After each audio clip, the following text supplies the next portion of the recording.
It was sometime around 60 AD, and the Apostle Paul was en route to Rome from the Isle of Crete.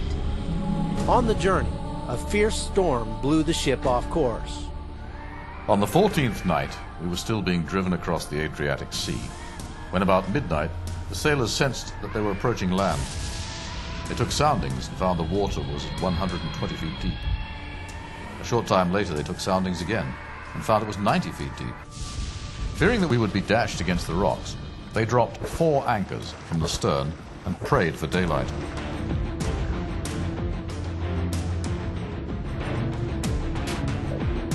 When daylight came, they did not recognize the land, but they saw a bay with a sandy beach where they decided to run the ship aground if they could. Cutting loose the anchors, they left them in the sea. With the storm still raging, the ship struck a sandbar and began to break apart.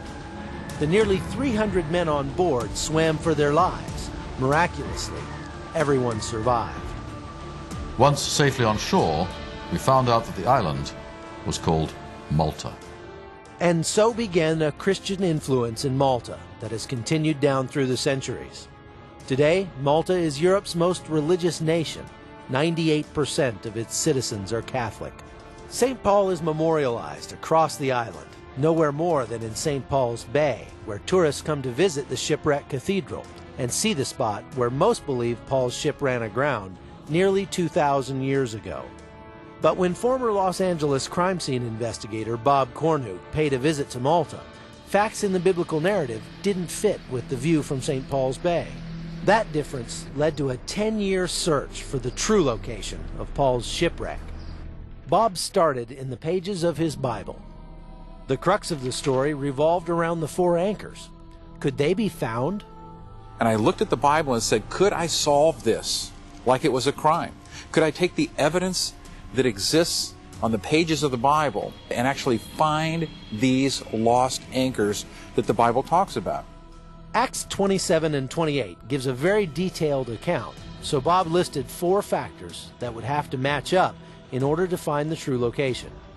A bay with a beach, a reef with a sandbar where 2 seas meet, the seabed at about 90 feet of depth, and a place the sailors would not have recognized. Cornuke enlisted the help of a group of men who know the waters around Malta best, the Maltese fishermen. So what I did is I started my search by going out with these fishermen that knew the weather, knew the currents, knew the topography of the ocean.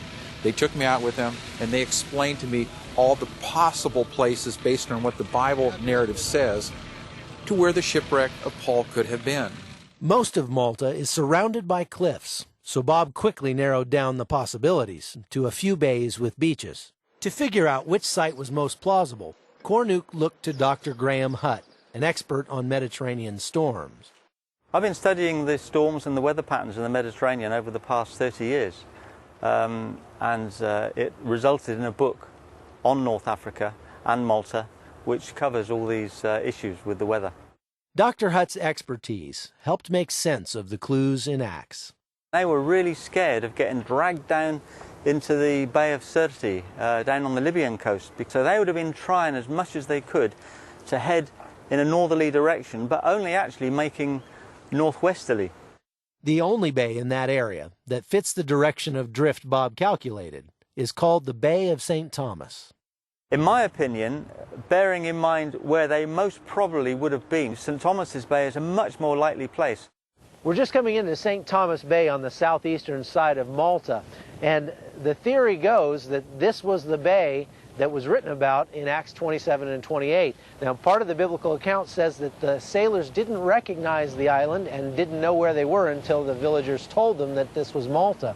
And that is another support for the theory that this was the bay that they landed in, because if the sailors had landed on the north side of the island, there were many ports that they should have been familiar with. One day, Bob made an electrifying discovery. It came by way of an old diver with an incredible story. I met a man named Ray Chancho, and he said, hey, Bob, in the late 60s and early 70s, we dug up 4 anchors from the ocean bottom at about 90 feet depth. The location? Just outside St. Thomas Bay, near a dangerous sandbar called the Moonshar Reef. The anchors were later donated to the National Maritime Museum. An expert analysis confirmed that they were from the Roman era, but the divers had no idea what they had at the time. We found the anchors at the end of the 60s, beginning of the 70s. I wouldn't remember the exact year, you know. As I say, it was of no importance to me whatsoever when we found them. It was, yippee, we found a piece of lead. Ray agreed to show us the area where the anchors were found. Coming out to the head of Muntar Reef. We're going to dive down and see if we can find the site where the anchors were brought up. So when I went out and looked at the location where they found these anchors, I looked at the shoreline and it fit with what the Bible said. There was a bay with a beach. There was a reef where two seas come together. Today, the seafloor is again tranquil and calm, giving no clues to the secrets that lie beneath the waves. It's impossible to know for sure if this is the spot where Paul's shipwreck occurred, but many Maltese are intrigued by the theory. Joe Navarro is another of the divers who helped retrieve the anchors. I myself am convinced that it is more plausible that the shipwreck was on Munchar, not on St. Paul's Island. We have believed St. Paul's Island, but nobody ever sort of questioned, but are you sure? We looked down at this glistening anchor, and I remember kneeling down and putting my hand on that cold object and thinking that I could be now touching history.